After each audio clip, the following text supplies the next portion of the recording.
Welcome,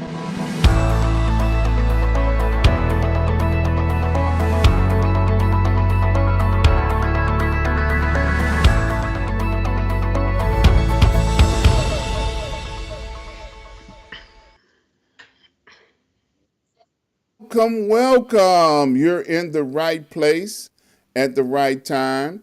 Today is Sunday, and my lovely co host is here with me today, Miss Brittney G. Welcome back. Oh, hello, hello, Dr. Ron. How are you? I'm doing fine. I just want to tell everybody I am so tickled pink. She has showed up more than once in a row. Yeah, my track record is going up. My batting average. I think she's starting to like it. Uh-huh. Yeah, that's a good thing. That's a good thing. Well, look, before we get into the Black History moment for this week, I always got to give a shout out to my mentor, Dr. Hunt. And I give him a shout out every time I go live. It's a very, very important reason why I do this. I want people to understand the importance of having a mentor. Mentors help you in life when you're having difficult times as well as good times. So I always encourage people through the fact that I've had a mentor for 30 plus years. And you might want to think about getting you one and then get a show and shout him out. How's that? So, Miss Brittney G has been showing up, giving us some very fact-filled facts about Black history. Now, some people might say, well, this is March. What are we talking about Black history for? Well, Black history is 365 days a year. And I am on a mission to talk about Black history for 365 days. So you might as well enjoy it because we ain't giving it up yet. So what you got for us this week, Miss Brittney? All right, yes, sir. Yeah, we got to talk about Black history because there's so much. You can't just pack it in 1 month. You can't just pack it in 1 month. So, Absolutely. yeah, because school doesn't teach us about, this stuff, so you got to pack it in. So today I have another group of people. I love groups of people. That's I guess that's a theme. But I have a group of people who ruled in Spain. They're a group of Black people that ruled Spain for about 800 years. I have a group of people who brought Europeans out of the Dark Ages. I have a group of people who can be credited for civilizing the world, mostly, to say the least. This group of people, if you haven't heard of them, they are called the Moors. So this group of people, this was the year was 711 CE, the Common Era, or AD. So these Moors, which they're called, and Moors means black. So the Moors, they were a group of Black nomadic Muslims from North Africa living near the Mediterranean Sea, and they invaded, which is now known as Spain. So not only did they invade Spain, they made Spain better for them having to, conquer them. So when they were rulers of Spain, Spain flourished. So the things that I was saying, like bringing the Europeans out of the Dark Ages and civilizing the world, I'm gonna go into some of those things. It's a lot, so we won't be able to cover everything today or tonight. But Dr. Ron, he's going to put the links up, and there might be some books out there, some articles out there, but he'll definitely put a link up, and that'll spark your curiosity, and hopefully you can read more about it, because the Moors, bad people, bad individuals, not bad meaning bad, but bad meaning good. So you're going to definitely want to check them out and, read further into them. So I have a quote by one of the historians who wrote about them, but he says that there was no land at the time. This is the 18th century. He said there is no land at the time that was more admired by its neighbors or more comfortable to live in than the rich African civilization which took shape in Spain. That tells you all you need to know right there, a lot of what you need to know. So the heart of the city that, or the heart of Spain, was a city called Cordova. This is where the Moorish territory, where they basically were. So the city was called Cordova. So what they brought to Europe and to this city, they had paved streets, raised sidewalks for pedestrians. Now get this, they also had, during the night, they had 10 miles of streets that were illuminated by lamps. This was hundreds of years before there were paved streets in Paris or street lights in London. Okay, so not only did they bring, that advancements like that, they brought Cordova, the city, the main city, like their capital city. They had 900 public baths. 900. So somebody said that it has been said that a poor Moor would choose a bath over bread. So that says a lot. That says how much they were civilized and how much they cared about themselves and things like that. But one thing to note about the 900 public baths at the time before the Moors came, on the flip side, Europeans, get this, Europeans considered bathing a sin. A sin. They still do. Europeans considered bathing a sin that would leave the people who bathed open to, spirits and to be possessed. So, that tells you about that. They also brought with them education, which was, the Moors, they really, really loved knowledge and learning and things like that. So, education was universal in Moorish Spain, available to all, while Christian Europe, get this, 99% of the population was illiterate. And guess what? Even the nobility, if you were a king or a queen, you couldn't read either. But the poorest of the poor for the Moors, they could read, they could write. So that tells you a lot of how much they valued knowledge and learning and, advancement. Let's see. Oh, also at the time, Europe only had 2 universities and the Moors had 17. So again, the value of knowledge and learning and, wanting to advance and move forward. Let's see. Oh, also they had public libraries. They had Europe. It was basically non-existent. But Moorish Spain, they had 70. And in Cordova, which was their main city, they housed 600,000 manuscripts. That's a lot. That is a lot. The Moors also brought music. The Moors introduced the earliest versions of several instruments, including the lute and guitar. They changed fashion, kind of like how we do now. You can kind of see how, similarities. We bring in rap music in the whole country. Whole world loves rap music. It's similar. It's not a coincidence at all. So kind of like fashion too. They said they brought fashion, like their garments and their silks and, the way they presented themselves. So there's definitely some similarities. You can definitely see, the past in the future. Let's see. They also changed the style of eating by breaking up the meals. They started with soup and then ending with dessert. So that was very civilized.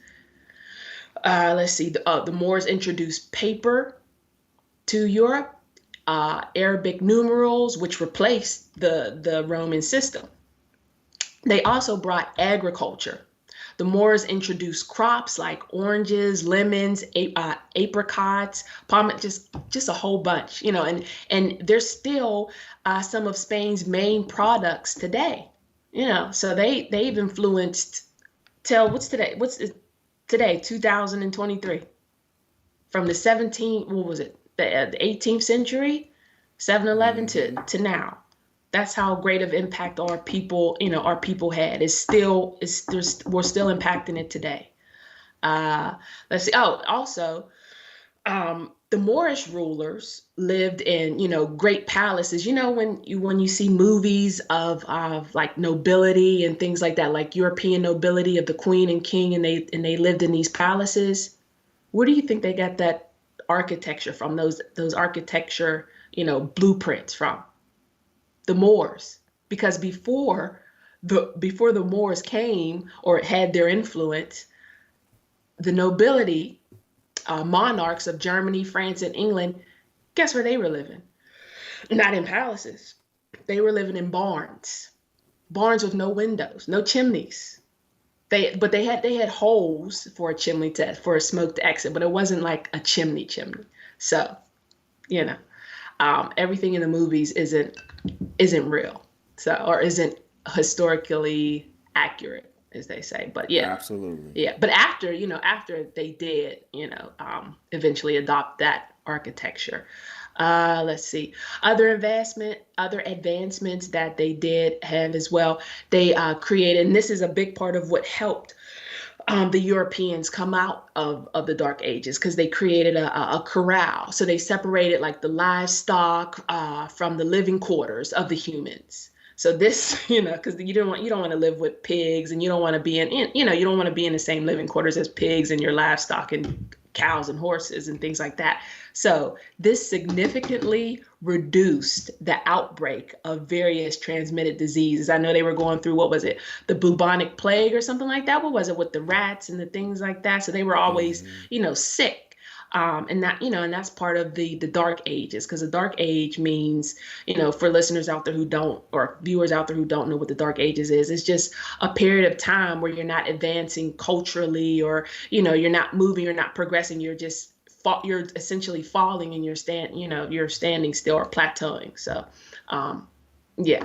So that's essentially how they brought them out of the dark ages, along with bathing and, like I said, the corral, which helped them separate, the pigs and things like that from their own living quarters. But yeah, the Moors were very, very civilized. And civilized in that they didn't conquer them and say, "Oh, you can't practice Christianity or whatever your religion is." They said, "Okay, you can practice it, whatever." I think there was a tax or something like that that they implemented, but they say, "We're not gonna, do anything. You can still practice it." Unlike, when the European rulers, when they come and no, you have to practice our religion. There's no way around it. But the Moors weren't like that. They had advancements that were made in science, mathematics, geography, philosophy. They had coral gardens, just beautiful, things like that. They had heating, air conditioning, water flow through pipes. Air conditioning and what? That's crazy. It's like that was the future. Was that, that's what it seems like, but that's how advanced they were. So the Moors, they ruled for about 800 years. They were finally defeated after 800 years by, I think his name was King Alfonso or something like that. Or no, it was King Alfonso. It wasn't something like that. It was King Alfonso. But after they were defeated, a fun fact is, you know, we talk about, Columbus and things like that discovering America, but the Moors, they were already, so knowledgeable with navigating and things like that. They already mapped, the lands and things like that. They already knew that America existed. So, the Columbus didn't really discover America, obviously, because people are already here. But also, there was a Moor on the ship. I forget what the ship was called, but on that ship, there was a Moor who helped him get to America. So, these are Black people that came from North Africa. These are our people. This is our bloodline. We should be celebrating these people. We should learn more about these people. We can't rely on schools to teach us. So we got to teach each other. And that's why we're here on the Ask Dr. Ron show, because we're teaching each other, and we're just, getting it in and doing our thing. And we have to, you know,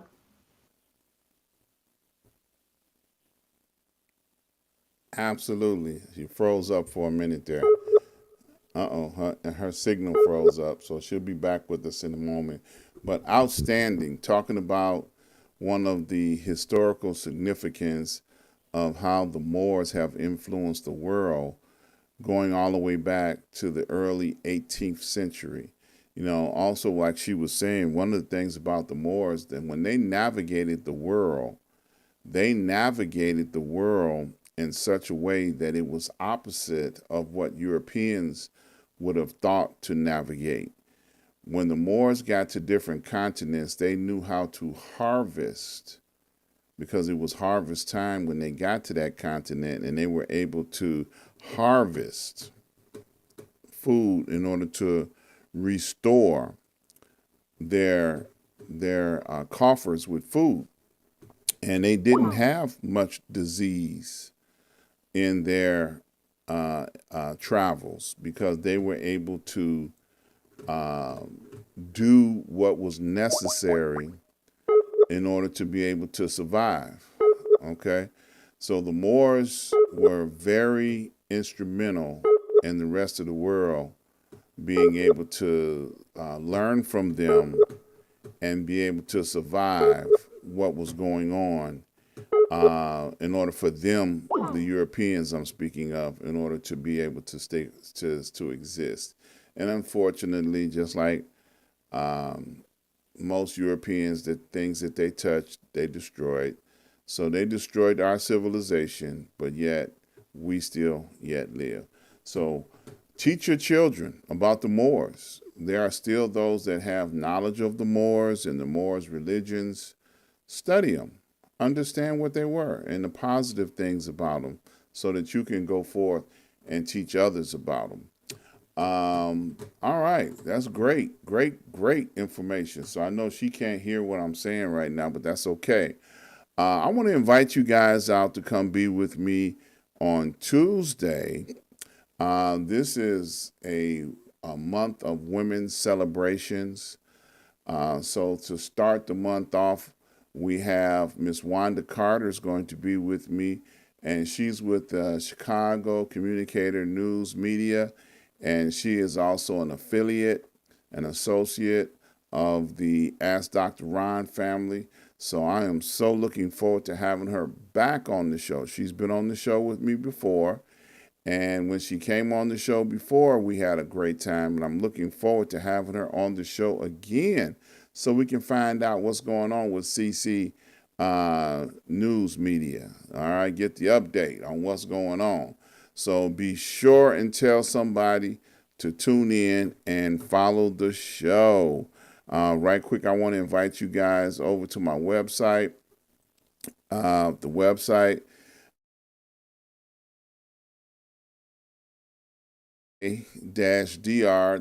dr-ron.com, and please support all of my advertisers.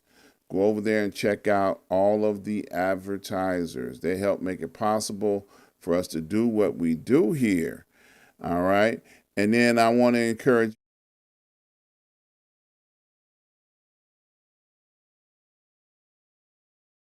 you can also find me at From the Desk of Dr. Ron each and every Saturday. And please continue to support, like, and share. We have a great broadcasting network here, and I just want you to tell some folks about it. So please subscribe, like, and share, and I look forward to seeing you guys on Tuesday. Stay blessed and stay safe.